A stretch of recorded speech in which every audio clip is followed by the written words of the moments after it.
welcome to Angan Public School. Hope you all are doing good.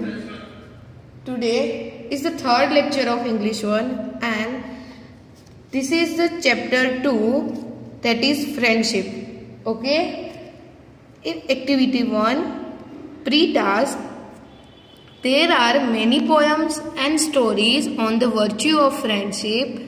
Friendship is one of those things that makes even a poor person rich and a sad person happy. Read and enjoy the following poem on friendship. Okay आपको पता होगा कि friendship के बारे में बहुत ज़्यादा stories है, पोएम्स है, बहुत ज़्यादा चीज़ें लिखी गई हुई है फ्रेंडशिप के ऊपर। और फ्रेंडशिप ही एक ऐसी चीज़ है कि जो हमको क्या देती है, हैप्पीनेस देती है, जो पुअर पर्सन को भी रिच बना देती है, यानी कि जिसके पास कुछ नहीं है उसको भी वेल्दी बना देती है, और जो सैड है ओके उसको भी हैप्पी कर देती है। ओके तो here this poem is based on about friendship. Okay, the arrow and the song. Okay, the arrow and the song. Okay, you all have to sing with me. I shot an arrow into the air. It fell to earth, I knew not where. I shot an arrow into the air. It fell on earth, I knew not where. For so swiftly it flew the sight, could not follow it in its flight. For so swiftly it flew the sight, could not follow in its flight. I breathed a song into the air. It fell to earth, I knew not where. I breathed a song into the air. It fell to earth, I knew not where. For who has sight too keen and strong, that it can follow the flight of song? For who has sight too keen and strong, that it can follow the flight of song?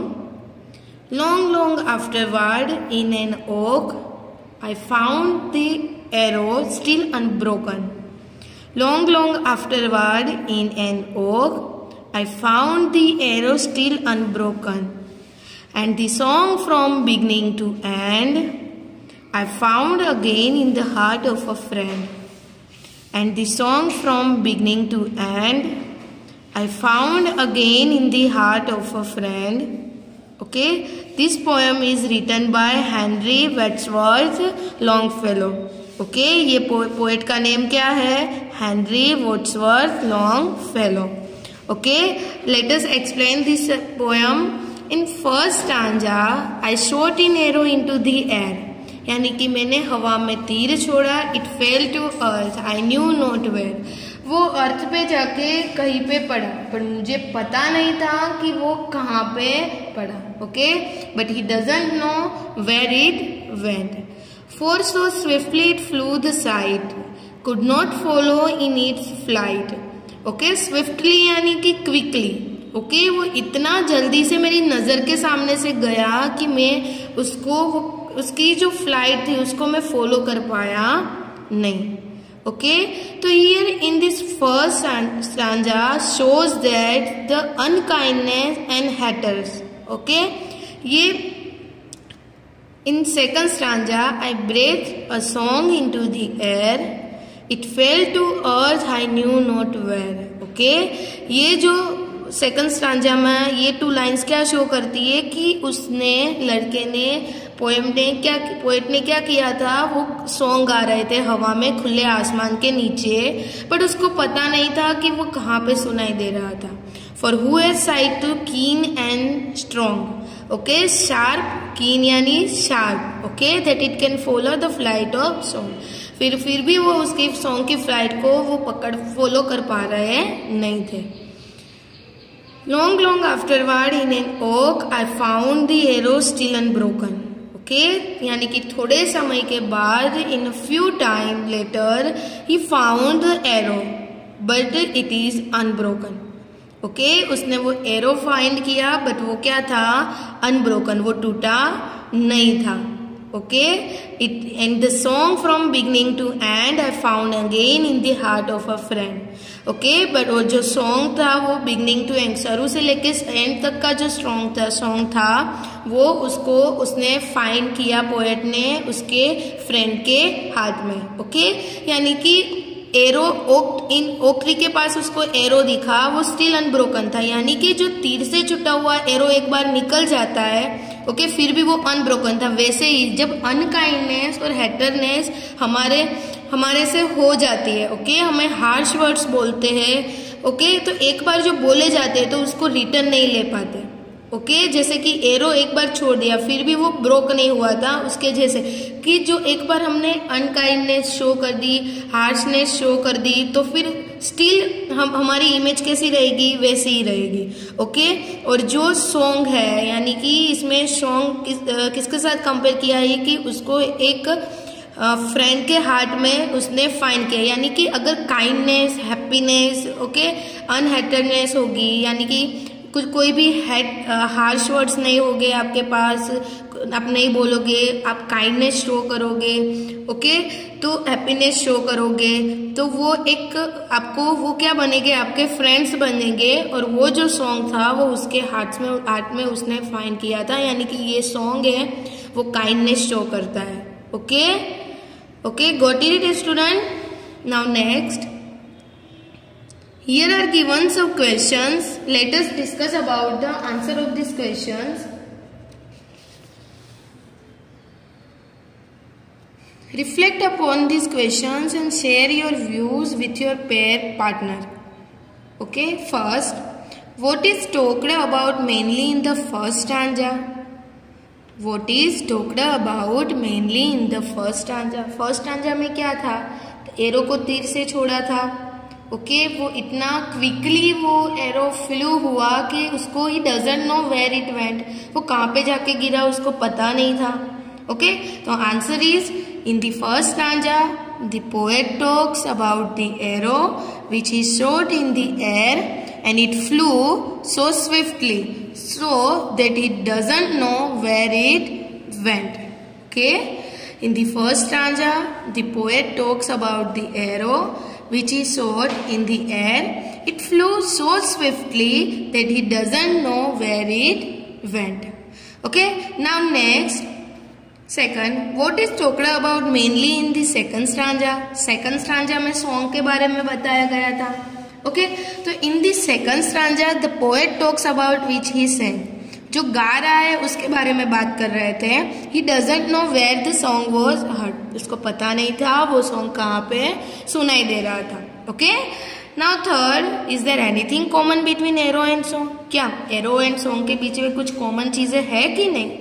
Yes, there is a common between arrow and song. दोनों में क्या था, arrow को छोड़ा गया था okay, shot किया था, और सॉन्ग भी खुले आसमान में गाया गया था. पर वो दोनों कहाँ पे, एक एरो कहाँ पे गिरा था, सॉन्ग कहाँ पे सुनाई दे रहा था, he doesn't know okay.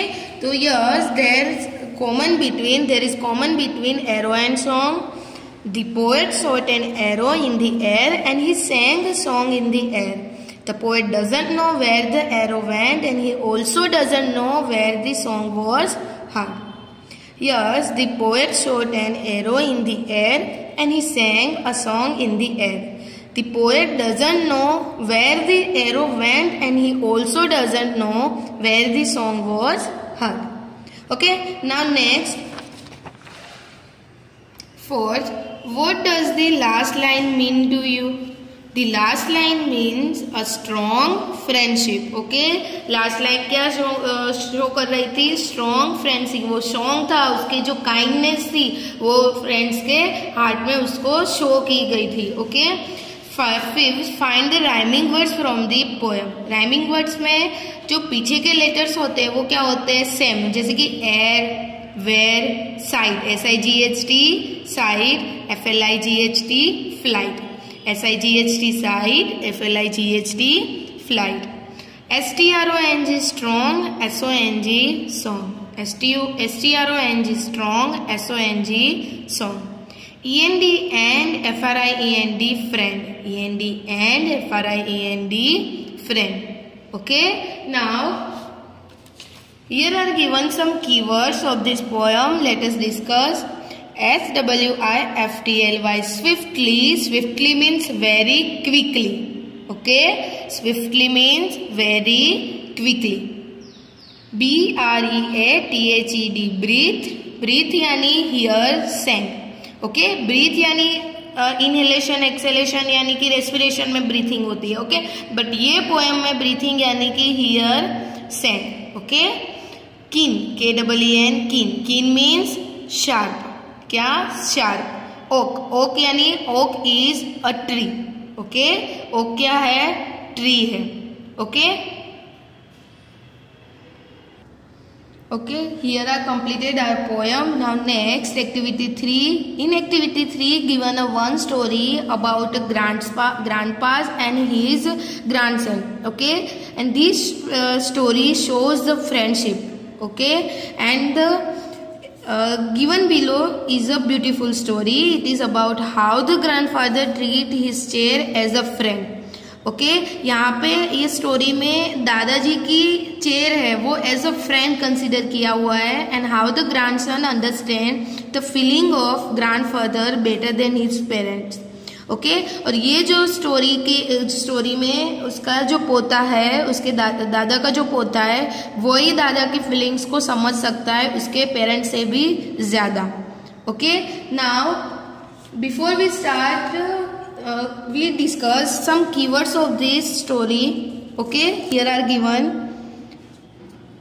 First, the story's name, The Grandpa's Friend, Part 1. Okay, in this story are given two parts. The first part is Grandpa's Friends, Part 1.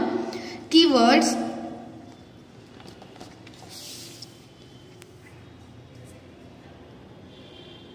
SLAMMED, slammed. Slammed means closed with force. Okay, यानी कि force के साथ close करना. Okay, कई बार ऐसा होता है ना, जैसे कि आई स्लैम्ड द डोर. ओके, मैंने इतना फोर्सफुली डोर को क्या किया? क्लोज किया. तो स्लैम्ड यानी फोर्सफुली क्लोज करना. AROMA, aroma. Aroma means sweet fragrance, sweet smell. Aroma means sweet fragrance. Okay, next, amused. Amused यानी delighted and happy. Delighted is also meaning of happy. Okay, so amused means delighted and happy. Now next, spotless.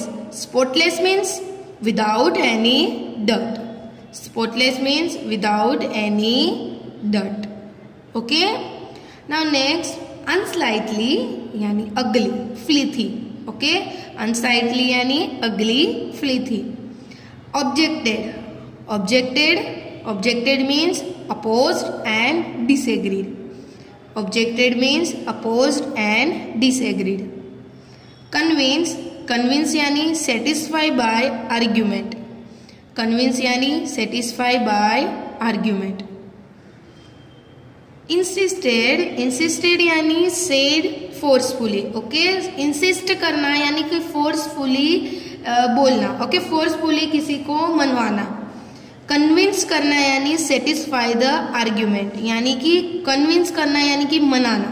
Okay, Sai of relief. Sai of relief means a long a deep breath when tension is over. जब tension खत्म हो जाता है, हमारे पास कुछ tension होता है, जब एक लंबी सी सांस लेते हैं कि नहीं, तो वो होगा sigh of release. Sigh of relief means a long deep breath when tension is over. Unwillingly. Unwillingly means not readily. Unwillingly means not readily. Okay, faded. Faded means dull. Faded means dull. Worn यानी damaged. Worn यानी damaged. To tremble means to shake. To tremble means to shake. To get rid of यानी to throw away. To get rid of यानी कि to throw away. Okay, यानी कि gate rid of यानी कि उसको बाहर फेंक देना, यानी कि वहां से उसको निकाल देना. Okay, again let us revise. Slammed means closed with force. Aroma means sweet fragrance. Amused means delighted and happy. Spotless means without any dirt. Unsightly means ugly. Objected means opposed and disagreed. Convince यानी satisfy by argument. Insisted यानी said forcefully.